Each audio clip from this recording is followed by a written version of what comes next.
26 अप्रैल को राजस्थान की 13 लोकसभा सीटों के लिए मतदान होने जा रहा है और इस मतदान को लेकर के जिला प्रशासन लगातार ही वोटिंग परसेंटेज बढ़े इसके लिए प्रयास कर रहा है, लेकिन स्थानीय मुद्दों पर कभी बात नहीं होती और इसके लिए कई ऐसे क्षेत्र हैं जो अपनी समस्याओं से आज भी जूझ रहे हैं। ऐसा ही एक क्षेत्र नानता है जहां पर ट्रिंचिंग ग्राउंड को लेकर के लगातार आंदोलन किया जा रहा है और इस क्षेत्र में इस बार इन लोगों ने मतदान का बहिष्कार किया है। हम पूछते हैं सीधे तौर पर, क्या कारण लगता है, वो क्यों बहिष्कार किया मतदान का आपने? सर, हमारे गांव के पास नानता करणी नगर के पास ट्रेजिंग ग्राउंड नाम के एक स्थान है जहां पर नगर निगम कोटा उत्तर द्वारा सारे शहर का कचरा वहां डाला जाता है।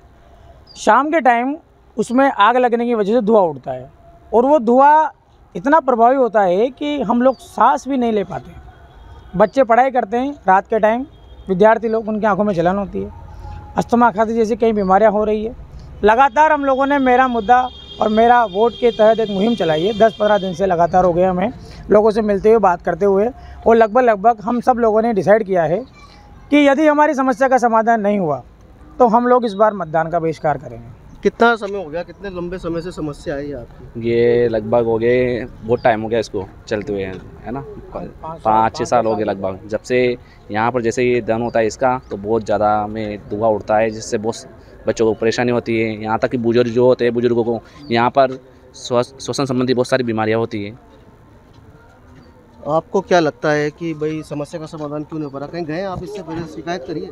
समस्या का समाधान जैसे बायोलॉजिकल पार्क वाले, उन्होंने भी सैकड़ों इनको लेटर लिख दिए हैं जहाँ उनको लिखने हैं, लेकिन कोई सुनवाई नहीं हो रही है। आगे हम भी कई दिनों से मुद्दा उठा रहे हैं लेकिन कोई सुनवाई नहीं है। जब कलेक्टर से किसी मीडिया वाले ने कहा कि ऐसा कोई मुद्दा है क्या, तो वो कहते हैं कि हमें इसके बारे में कोई नॉलेज नहीं है, कोई इन्फॉर्मेशन नहीं है। तो कुल मिलाकर सब कुछ देखकर भी अनदेखा कर रहे हैं प्रशासन। कितने लोग होंगे जो इस समस्या से प्रभावित हैं? पूरा गांव ही परेशान है इससे। सबसे ज़्यादा तो बुजुर्ग आदमी परेशान है। उनको सांस लेने में दिक्कत आती है, बच्चों को पढ़ाई करने में दिक्कत आती है। बहुत सारा क्षेत्र प्रभावित है पूरा, बहुत सारा है सर। ये तो पूरा ही करीब 10-15 किलोमीटर के एरिया में पड़ता ही है। आसपास के जितने भी कॉलोनी है उनमें भी धुआं जाता है, वही परेशान है, सभी परेशान है सर। किस तरह की समस्या है? बच्चों को है क्या?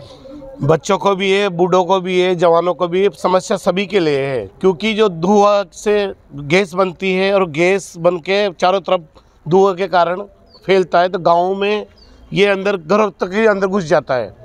तो इसकी वजह से आंखों में जलन होती है, सांस लेने में तकलीफ होती है, दम घुटने लग जाता है। और इस समस्या को हम जाने कितनी बार अवगत करा चुके हैं प्रशासन को भी, लेकिन हमारी अभी तक भी कोई सुनवाई नहीं, जबकि इसकी समय सीमा, कचरा मंडी की समय सीमा खत्म हो चुकी है। ये अवैध चल रही है अब देखा जाए तो क्या मतदान नहीं करेंगे इस बार? बहिष्कार करने की पूरी ये है। अगर हमारी समस्या पर समाधान नहीं होगा तो हम बहिष्कार करेंगे। कितने वोटर्स होंगे यहाँ जो बहिष्कार करेंगे? यहाँ पर लगभग करीबन वोटर होंगे 25,000 के आसपास, तो वोटर होंगे 25,000 के आसपास वोट होंगे। बच्चे भी हैं, देखिए बच्चों से बात करते हैं। लगता है कि आपको कोई समस्या है यहाँ पे? हाँ, ये पढ़ते टाइम बहुत परेशानी आती है। बाहर की जो कूलर है, भी इस गर्मी के टाइम में तो कूलर लगा रखे हैं, तो बाहर से हवा खींच के सारी अंदर भेजते हैं कूलर, और पूरे घर में धुआं ही धुआं हो जाता है। पढ़ते टाइम बहुत जलन मचती है आँखों में। हाँ, यहाँ पे बहुत ज़्यादा बेकार काम हो रहा है इस वजह से, क्योंकि ना तो यहाँ पे इन्वायरमेंट की वजह से ना तो है ना सांस सही से मिल पा रही है, और इससे बहुत ज़्यादा हार्मफुल डिजीज़ हो सकती है जो आगे जाके हमारे लिए बहुत ज़्यादा है ना प्रॉब्लम क्रिएट कर सकती है, और इसकी वजह से इन्वायरमेंटल डिसबैलेंस भी होना स्टार्ट हो सकता है। और यहाँ पे ये जो बायोलॉजिकल पार्क बना है, इसमें भी जितने जानवर हैं उनके लिए ज़्यादा हार्मफुल हो रहा है ये, क्योंकि वहाँ तो सबसे पास है उसके। तो समझ सकते हैं समस्या का समाधान जानवरों का ही नहीं, इंसान सभी के लिए, ये पर्यावरण के लिए भी घातक है। तो ये ट्रिंचिंग ग्राउंड हटाने के लिए जो इनकी मांगें लंबे समय से की जा रही है, प्रशासन को भी अवगत करा दिया है। बच्चे से लेकर महिलाएं, बुजुर्ग सभी लोग इससे पीड़ित हैं और बताया जा रहा है कि 25,000 वोटर्स हैं जो इस बार अगर समस्या का समाधान नहीं होता है तो इस क्षेत्र में मतदान का बहिष्कार करेंगे। कोटा से एबीपी न्यूज़ के लिए दिनेश कश्यप।